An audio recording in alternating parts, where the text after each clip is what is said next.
Estamos con el doctor Julio Cuquier, pediatra especialista en adolescentes, director de ADOS, y la doctora Inés Morén, charlando sobre algunas problemáticas o situaciones o escenarios del adolescente y cómo podemos nosotros ayudarlos en esta etapa que es muy importante en la vida de una persona.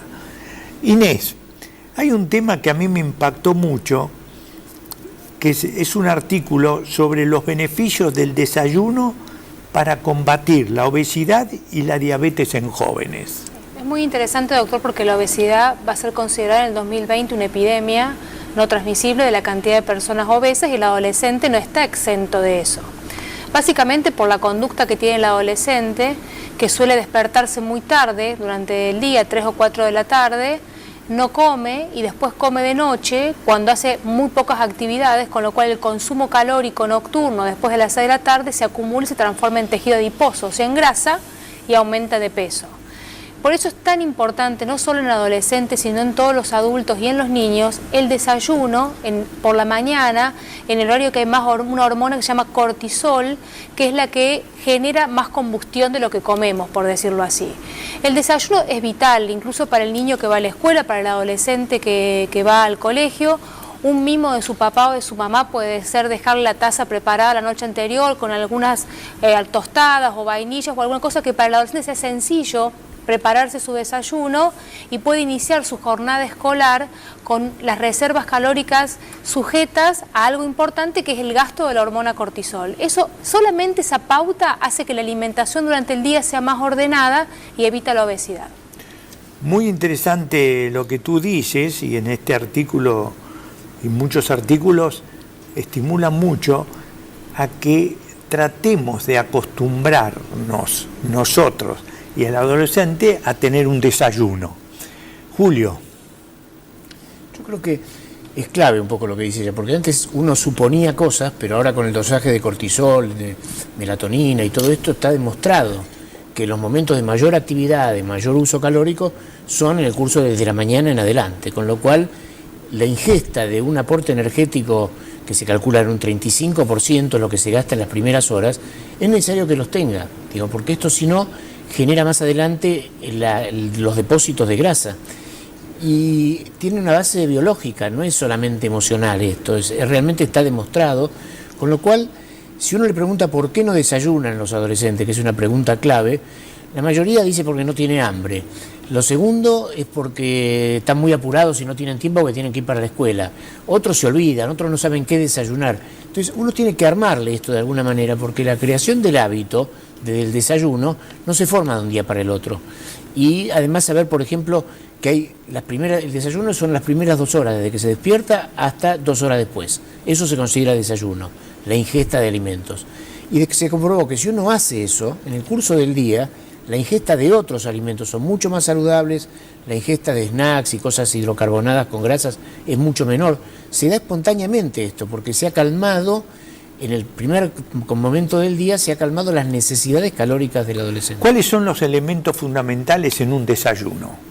Puede ser para hacerlo rápido. Una bebida que tenga alguna porción de leche descremada, pueden ser 2 tostadas de pan lactal o de pan común tostado, queso dietético, mermelada dietética, queso común, mermelada común, y puede ser alguna fruta. Ese es un buen inicio del desayuno. No sé qué opina Julio para los adolescentes. Creo que es eso, es exactamente eso: fruta, leche, cereales, ese tipo de cosas que se pueden comer rápido y tomar rápido, y que generan, un depósito inicial para poder usar durante el día. Mis queridos amigos, entonces les pedimos, por favor, que tratemos de crear este hábito para que todos desayunemos, pero fundamentalmente lo haga el adolescente. Tú dijiste algo que a mí siempre me impactó y me pareció importante, que es orientar al adolescente, sobre todo por lo de la autoestima, por las inclinaciones que tiene, porque es una etapa fundamental para que el chico crezca y encuentre algunas situaciones que lo estimulen y lo hagan sentir bien. ¿Qué nos podés decir al respecto? No, yo creo que cambió mucho el espectro de edad de los adolescentes, que antes se consideraba un periodo de transición entre los 14 y 18 años, con lo cual no se le daba mucha trascendencia, era como pasar de la niñez a la adolescencia como un caminito de pasaje. Y no es así, si uno piensa en el espectro de edad de 11 a 25, ahí es donde se forma la personalidad del adulto. Si no hay autoestima que surge de que los demás lo escuchen, le contesten. En general, el adolescente está bastante subestimado. Él genera cierta cosa reaccional en el adulto, pero uno tiene que entender este periodo y tratar de estimularlo escuchándolo. El solo hecho de escuchar, por eso nosotros tenemos un cartel que dice, somos especialistas en escucharlos, porque la clave de esto es que cuando uno los escucha lo está estimando, está respetando su opinión. En cambio, si uno empieza a desmerecerlo, se ríe de los comentarios o se ríe de lo que le pasa, los chicos no hablan más y empiezan a sentirse mal. Y entonces esto se refleja entre sus pares, con lo cual también sus pares empiezan a desestimarlo. Y esto genera una situación muy severa. A mí hay algo que siempre me pareció importante. Yo siempre digo que habitualmente, desde que yo soy chico, hay un 20% que les va muy bien, un 30% que están por ahí y después hay otros que no les va bien. Pero fundamentalmente es la orientación. Todos recordamos nuestros mentores, algún maestro, algún profesor que nos ayudó a orientarnos a crecer. Y lo que es fundamental es saber que todos tenemos fortalezas. Y si esas fortalezas uno las descubre, las estimula y las desarrolla, el chico puede ser un exitoso.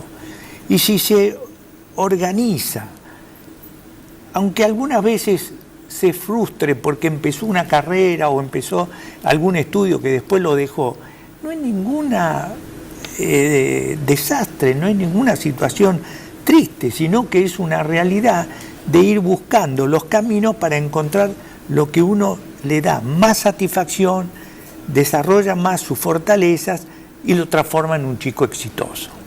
Por eso hay que descubrirlo. Nosotros en ADOS organizamos el año pasado una vez por mes, que vino gente conocida, que fue exitosa en su profesión y que están muy satisfechos, y realmente el relato es ese, la búsqueda de cuál era realmente su interés, y eso aumenta su autoestima terriblemente, porque si hace algo que no le gusta, siente que no lo hace bien, los demás se dan cuenta que no lo hace bien, con lo cual empiezan como a subestimarlo. En cambio, si hace lo que le gusta, por eso no importa cambiar. Nosotros hubo gente que cambió 4 veces de carrera o de orientación y finalmente encontró lo que quería. Eso es muy importante. Como el tema es muy amplio y no tenemos mucho tiempo, algunas reflexiones de ustedes dos sobre las adicciones.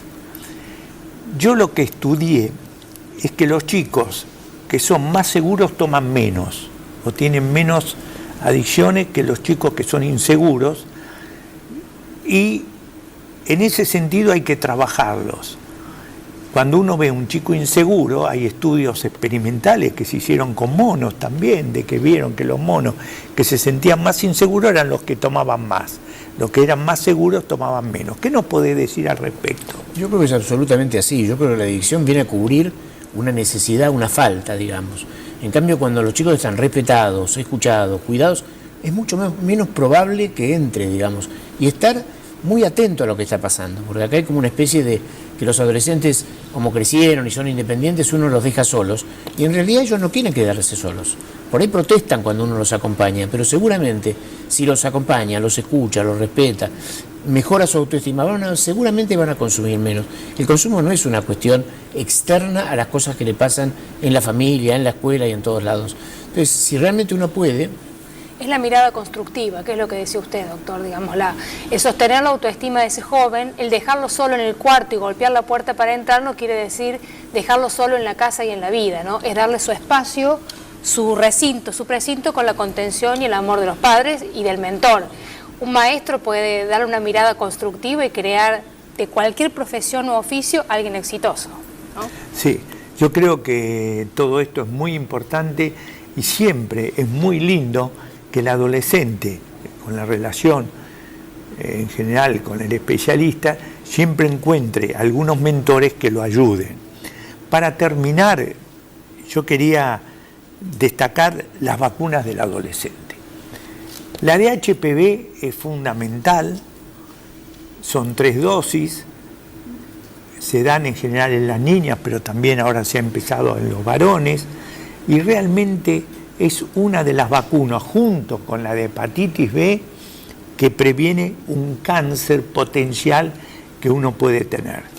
Después están las vacunas de refuerzo habituales, la triple viral, la triple bacteriana contra pertussis, tos convulsa, difteria, y lo que es importante es que con su pediatra o con su especialista vea su carnet de vacunas para tenerlos al día.